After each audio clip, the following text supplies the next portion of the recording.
I want to start talking about sets, okay? Now, it turns out that sets are kind of a foundational element of mathematics.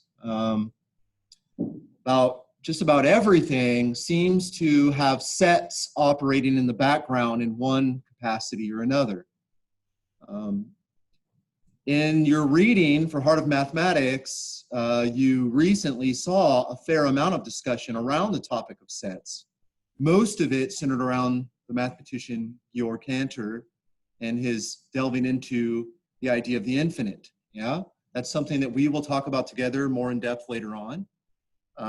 But sets were kind of the central topic of his thinking, were they not? And it turns out that sets really are kind of a central feature of all of mathematics, or it's kind of like the backbone of mathematics in some sense. And now that we have a fairly sophisticated way of talking about things in symbols and with logic, it turns out that we can really understand what we're talking about when we talk about sets quite well, okay? So I want to do that now. So first thing I want to do is I want to define sets, then I want to describe sets in a couple of ways. There's one called the roster method, and there's another one called the set builder method notation, okay? And I want to kind of introduce you to some important sets in mathematics and even some notation for those sets that's going to just tend to come up over and over and over again, okay? The empty set and the universal set are two important sets, okay, that show up all over the place. Subsets and set equality are going to be two topics of consideration. Cardinality of sets, which you read about. What does cardinality mean? Yeah, Monique. It's kind of like the number of stuff in the set, Yeah. like in an infinity set or a finite set, but you don't call it a number. Yeah, so cardinality is basically a measure of the size of a set. And if it's finite, it'll just spit out the number of elements in there. But if the set's infinite, then it turns out you can still talk about cardinality of that set. And there are things called cardinal numbers, which actually measure the sizes of infinity, yeah, that you're dealing with. But yeah. And then the Cartesian product of sets. Now, we work in the Cartesian coordinate system. Do you realize that? Like if we have an X and a Y axis, it's called the Cartesian coordinate system, or sometimes it's called the rectangular coordinate system. But where do you think that word Cartesian comes from? It's got to be named for somebody. Almost. Pretty famous person. Yeah. René Descartes. Okay? René Descartes, one of the most famous philosophers to ever live, and mathematicians, incidentally. But he's the one who said, I think, therefore, I am. Yeah? So it turns out that the coordinate system bears his name because he was the first one to kind of work analytically in that coordinate system. And Cartesian product of sets is really just an extension of that coordinate system, as we'll see later on. Okay? Ordered pairs of elements was basically his idea. Okay? People would talk about that loosely before his time, but he really kind of gave it teeth. Okay? Why are sets important? Well, they're important for counting things. Programming languages have set operations that you apply on them. And like I said, set theory is really one of the backbones of mathematics. Okay? And it turns out that there are some basic set theoretic axioms that you can kind of mess around with and get different sorts of systems, but we won't talk about that in any kind of depth. That's something that you would talk about in like a logic and foundations class, okay? And logicians love to mess around with stuff like that, okay? Okay, so what is a set? Well, a set is an unordered collection of objects. Now notice I didn't say numbers, necessarily, right? Although a lot of the examples that we have will consist of numbers. But even, you know, so like, for instance, I might talk about the integers, okay? Oops, the integers. That's a collection of objects. Okay, there's a notation for that. Does anybody know what the notation for the integers is? Z, it's like a bold-faced Z, okay?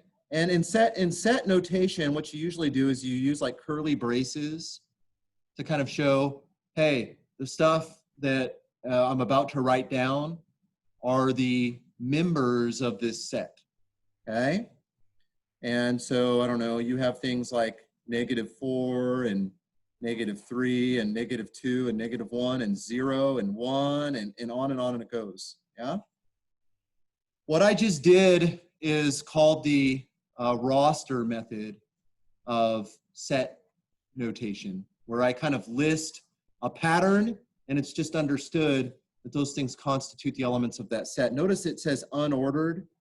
And yet sometimes when we list the elements of the set, it makes sense for us to order them in some way, because that's the way our minds tend to work, is in terms of ordered lists and detecting patterns, okay? You have the real numbers. That's an example of a set. And that's notated by R, and it's a lot harder for me to write down a patterned list of things in the real numbers. In fact, you can't do it, yeah? So I'm not even going to attempt to try to write down all of the members of the real numbers, okay? Some non-numerical examples would be things like, you know, the set of Cedarville students. Okay, so that would be an example of a set. That's an unordered collection of objects, right? There's no reason to restrict our attention to numerical things only, yeah? Elements or members. So I like to think of sets as like a club, right? And generally speaking, you work to kind of describe the membership of that club, okay? And there's a notation for that. This notation right here, see that little weird E looking thing? What this means is little a is a member of the set big A, okay? Okay, or you might even say A belongs to capital A as a set. Okay, and of course, what do you think this means when you put A and you put a slash through that? Okay, what do you think that means? Not a member of capital A, right? Little a is not a member of capital A. It's a common notation for the topic of sets and describing them, okay? Any questions so far? Questions?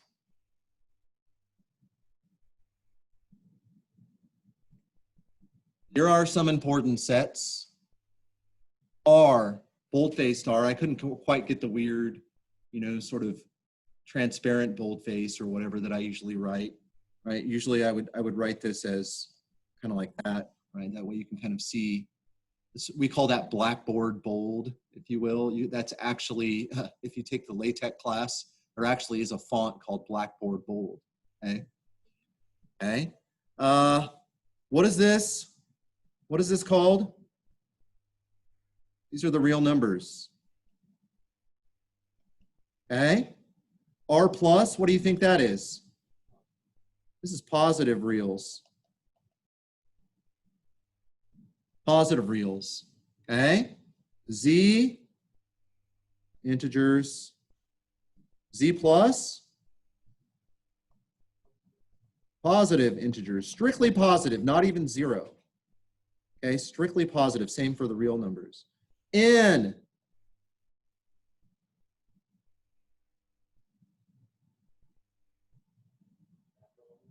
These are called the natural numbers. Now there's a fair amount of controversy with these.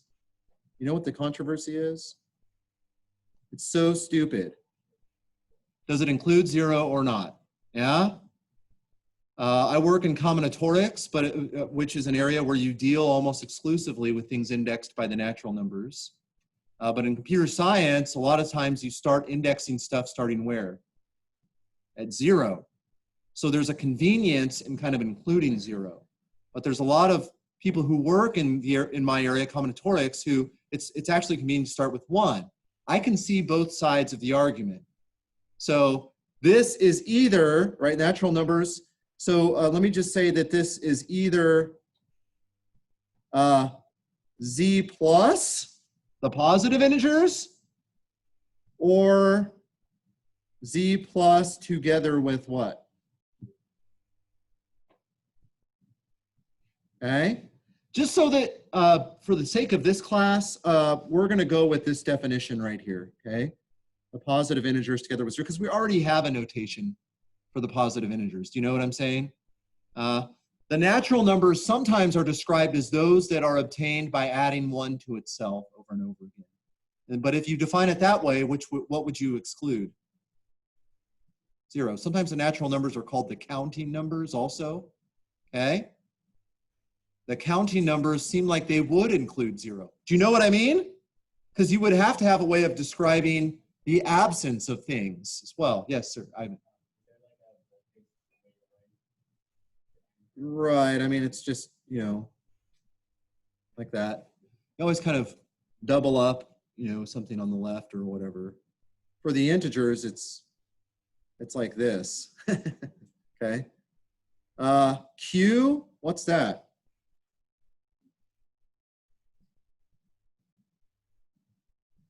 This will show what a nerd I am, but every time I see that, I think of Star Trek. If you get that, great. If you don't, go look it up, okay? Q is sort of an omnipotent entity that sort of hounds the Next Generation crew in various episodes. But okay, so what is Q? These are rational numbers. Okay, things that can be written as a ratio of integers. And they're kind of notated this way, okay? If you want to write it by hand. What do you think C is? These are complex numbers, right? So they include things like I equal to the square root of -1 and things that would involve combinations of real and complex numbers, okay? The notation for this is like that, right? Interesting, yeah? So look, I mean, I like to draw, you know, I like to draw pictures. And one thing that kind of comes up fairly often are things called a Venn diagram. You know what I mean? So if this whole Venn diagram represents the complex numbers, where would the real numbers live relative to this? Inside of it. Okay, so here's the real numbers. The real numbers would be inside of the complex numbers, so the complex numbers are everything. Okay? And then where would the integers live relative to the real numbers? Inside. Okay, so here are the integers. Okay, what about the rational numbers? Where would the rational numbers live?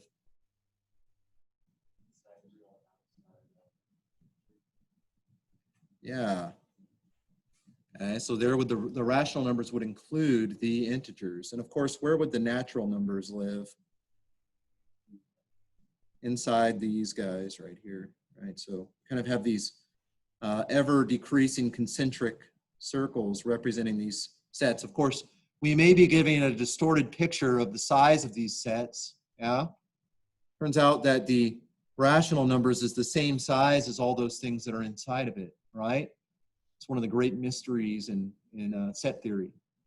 And that the real numbers, you know, look, if I were to take the rational numbers and represent them by the size of something that would kind of represent it relative to the size of the reals, it would be like a tiny dot in here. Does that make sense? You wouldn't even see it. Yes.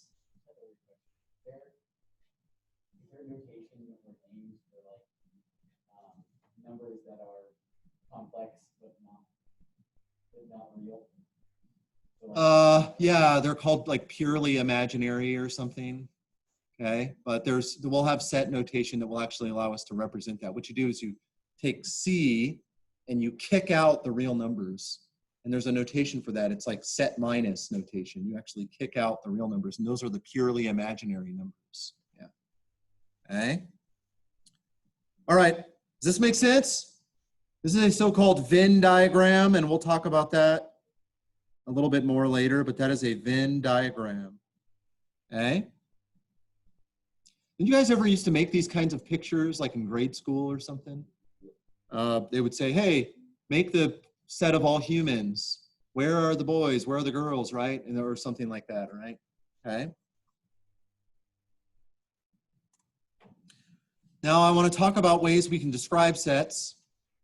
There are two ways. One is the roster method, which I've already kind of introduced you to. The roster method basically amounts to me trying to write down a pattern that describes the set in question.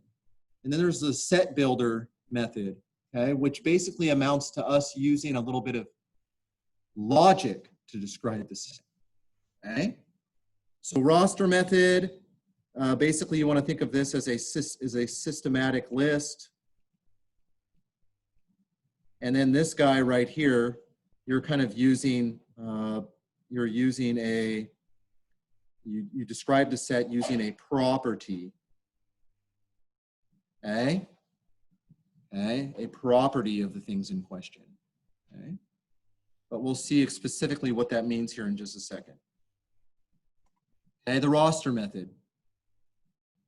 When you do the roster method, you basically either want to list all the elements like I have here. So in this case, the set literally consists of these three elements, the number 1, the number 1/2, and the number -2.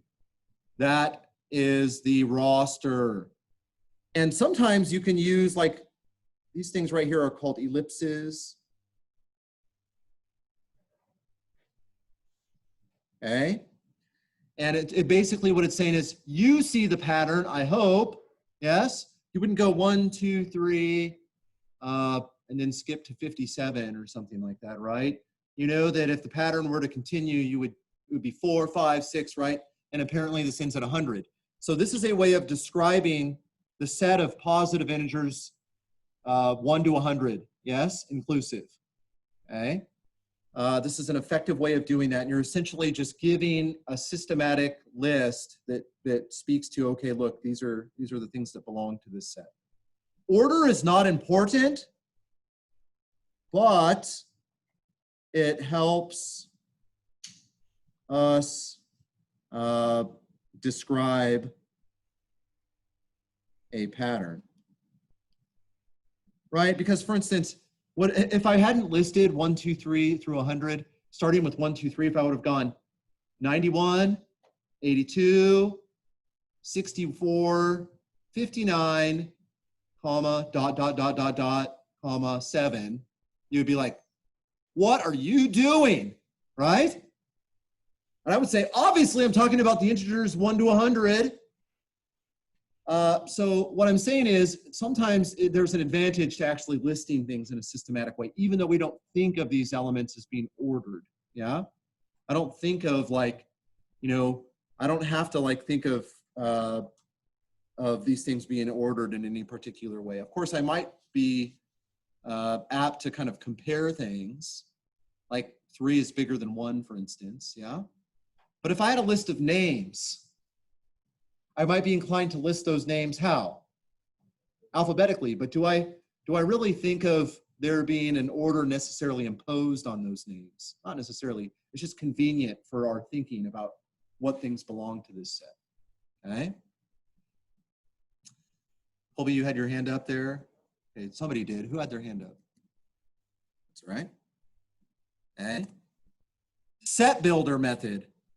You specify property or T's that all members of the set must satisfy. Okay? So this is the property right here. Okay, this is the property. Okay, so the way that you do this is you say, like S is the set of all X. This little bar right here, you should read as such that what? Such that this property is satisfied, yes? So S equals, what this is saying is S equals the set of all X such that X is a positive integer less than 100, okay? Less than 100. Okay, what is this? If I were to write this using the other method, the roster method, how would I write this? 1, 2, 3, ... 99. Okay, so this would be the way I would do the roster method. Okay, but the set builder method, you use a property to describe what's going on. Yeah. Okay. Q plus. Q plus. Okay, what do you think Q plus is, by the way? Positive rational numbers. Yeah, rational numbers. Okay. Well, how could I describe that? Well, okay, what does this say right here? It's the set of all X, which are members of the real numbers, that have the following property. X has to be equal to P over Q for some positive integers, P and Q. Yeah? That's the property that is satisfied by these things. So membership in Q plus isn't just that you're a member of the real numbers, it's that you satisfy the property that follows that bar. That bar is like the such that bar, such that this property is satisfied.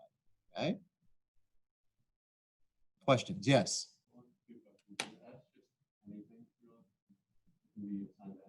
Yeah, S, I mean, S is just a generic letter that you use for any set that you want. Yeah, sometimes you use A or B or S, but there are special letters reserved for special sets like Q, Z, R, C, right?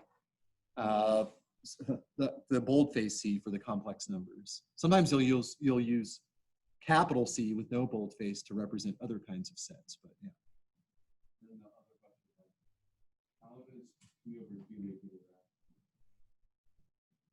Make you rational?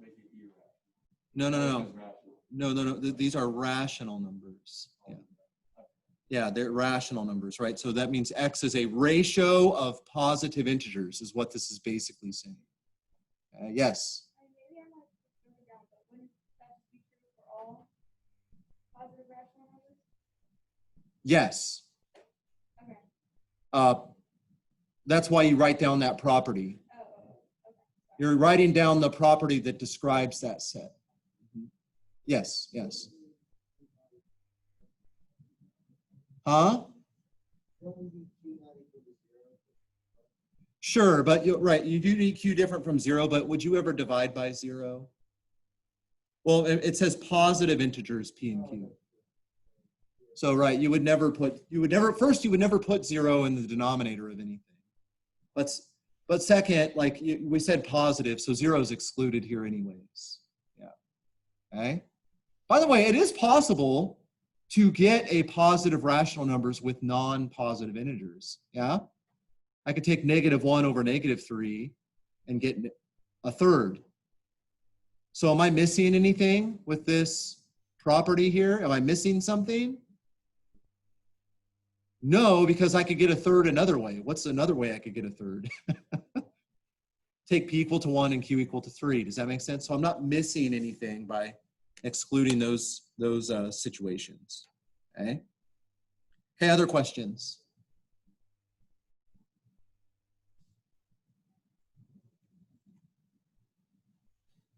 Using the roster method, list the members of this set. Okay, so look, this is the set builder method. Set builder method such that, right? So there's S's in there.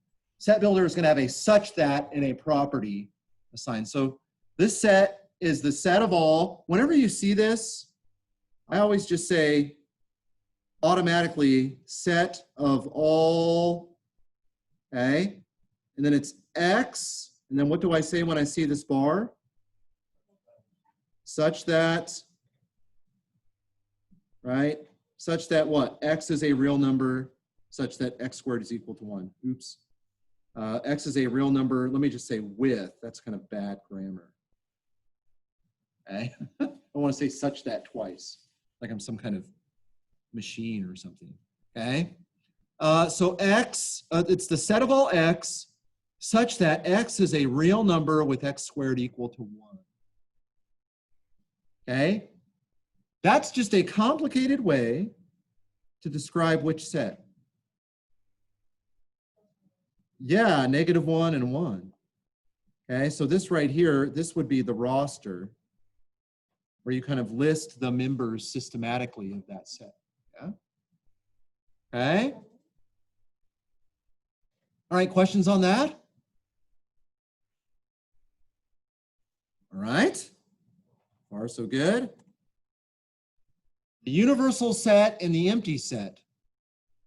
The universal set, you use U for that. So by the way, we've been using that before, haven't we? Where have we used, where's another context that we've used U? The universe of, right, the universe of all possibilities when it comes to logical statements. Remember that? Yeah? Okay. It's the same kind of thing here. It's a set of all things under consideration. That's what the universe is, okay? Under consideration. So maybe the universe will be the set of all humans, or the set of all dogs, right? Or the set of all Cedarville students, or the set of all integers, yeah? So our universe might be the set of all integers in some cases, okay? When I teach number theory, what I say at the very beginning is that we are not talking about non-integers. The whole class, whenever we're talking about something, it is always an integer. Yeah? And so there our universe kind of shrinks to the collection of integers. And we try to figure out what's happening with those. Okay? The empty set, and that's notated this way. It's like a 0 with a little slash through it. That's the set with no elements. That's kind of important. Like you'd be surprised how long it took mathematicians to realize that they needed a number like 0 to represent the absence of things. Yes? And the same thing is true for set theory. You need something to represent the absence of things. And that's what the empty set does for us. Okay? Okay, so the universal set, the empty set. These are like at two extremes from one another, for sure.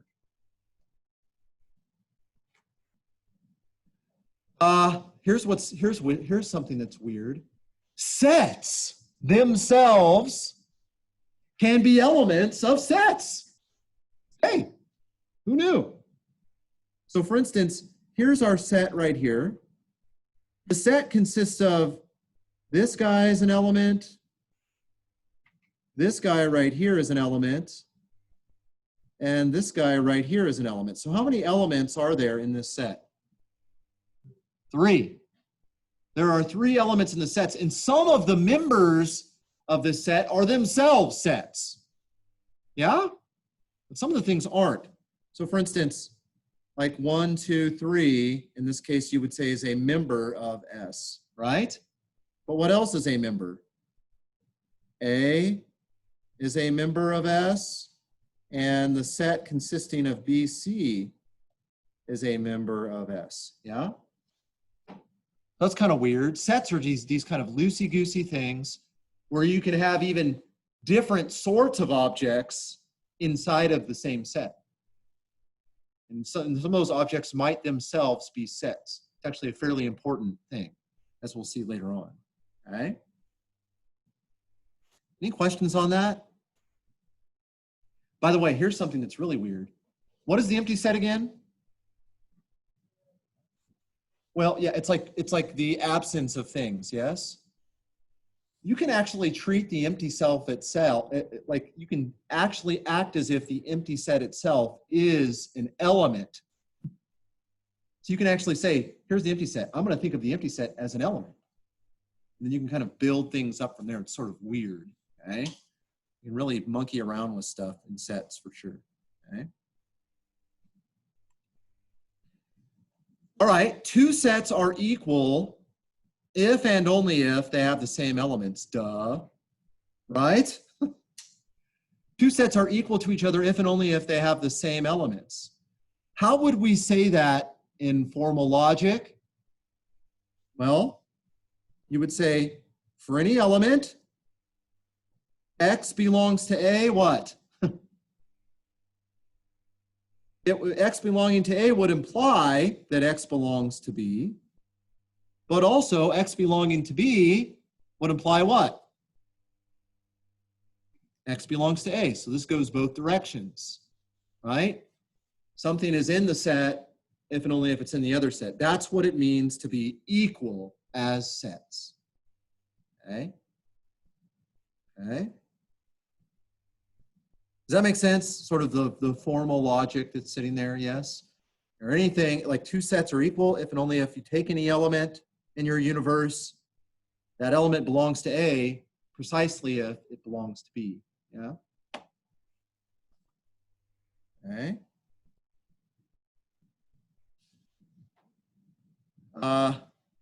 Determine whether the pairs of this pair of sets is equal. Okay, so here's my first set right here, and here's my second set right here.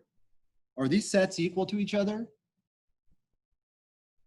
Do they have the same members?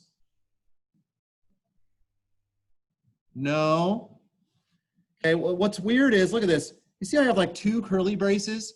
What about S1? S1 has exactly one element in it. What element, right? S1 has one element in it. What element is in S1? The set consisting of one is the only element of S1. But what about S2? S2 has the element, one itself in there, but also what? The set consisting of one. That is also an element of S2, okay? That's weird. So like one and the set consisting of one are two different animals, okay? One of them is like a number, the other one is a set, yeah? That's kind of weird. So these are not the same thing. S1 is not the same thing as S2. In fact, if I were to draw a Venn diagram, where would S1 sit relative to S2? Think about it. If I were to draw a Venn diagram here, where would S1 sit relative to S2? So I heard somebody say something. Inside of it. S1 has all of, right? So all of S1's members are inside of S2, yes? All of the members of the S1 club are also members of the S2 club, yes?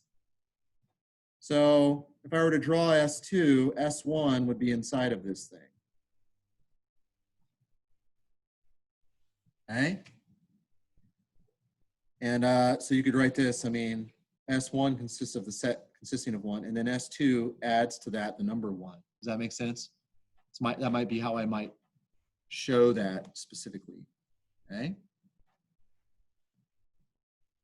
And here we would say that S1 is a subset of S2. Right? So we would say S1 is a subset of S2 because it's a set inside of that bigger set. Yeah. And we'll have some notation for that here shortly.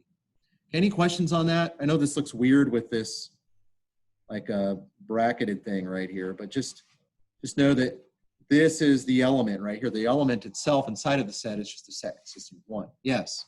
What if it's set of one? No, it's a set. It's a set that has one in it. Yeah. So that's not the same thing as one. You wouldn't say the set that has one in it times 5 is 5. I mean, people would be like, what are you talking about? You like 1 times 5 is 5, right? 1 itself, but the set consisting of 1, that's a different animal entirely. Okay? Okay? So you have to distinguish these things in your mind. All right, subset, which I just talked about, but let's make it formal. The set A is a subset of B, and here's the notation. Kind of, what does that remind you of, this notation right here? Doesn't that look like less than or equal to or something? Yeah? And it should sort of remind you of that, but it's kind of like a curvy thing, right? Looks like a half ellipse or something. This means A is everything in A is also in B. So being a member of A implies that you're a member of B. If and only if every element of A is also an element of B. Okay, that's what it means to be a subset. So what is the Venn diagram picture looking like here? Well, if this was B, where would A lie? Inside. That's what it means to be a subset. Okay, so this means A is a subset of B. If I pick anything in A, boom, it's automatically in B. And here's kind of the logical rendering of that. For all X being a member of A implies that X is a member of B. Yeah? Okay. All right, so here's a question. Is a set S ever a subset of itself? Okay, you can kind of spin your mind in circles on this one. Is a set, we've seen that elements of sets can be sets themselves, right? Can a set be a subset of itself? Yes. Ivan. Say yes, Okay, how? because you said that the empty set can also be used as an element. Uh-huh. So if you have a set S, these two elements are the set S and the empty set, then the set S is a subset of set S. So, yeah, right. So I mean, so like, are the real numbers a subset of the real numbers? Yeah. Is everything that's a member in R also a member in R? Yes. Just the picture is stupid. The one is like fattened up to take up the whole thing. Yes? Is this true? Yes. And in fact, any set is a subset of itself. But the tougher question is, can a set be a member of itself? Not a subset, right? But that's a question we'll look at later. So this actually is true. A set is always a subset of itself. Okay? And by the way, the empty set is always a subset of every set. That's kind of what Ivan was driving at. The empty set, the set consisting of no elements, is always a subset of a given set. Yeah? Because you can ask the question, all right, is any element of the empty set also an element of the bigger set? Well, yes, because there aren't any elements to check. Does that make sense? It's sort of vacuously true. It's like the if part is already false, so the implication is true. Okay? All right, we're kind of running out of time here, but we'll talk about this next time. Proper subsets. A proper subset is one where you're a subset, but you're not equal. So are the real numbers a proper subset of the real numbers? No, because it's the same, right? A proper subset means that the picture that I drew before is correct. That you actually have a smaller set inside of a larger set. Okay, but we'll kind of pick up there next time and talk more about set properties. Okay? All right, so we have an exciting presentation on Friday. We will continue this discussion next Monday.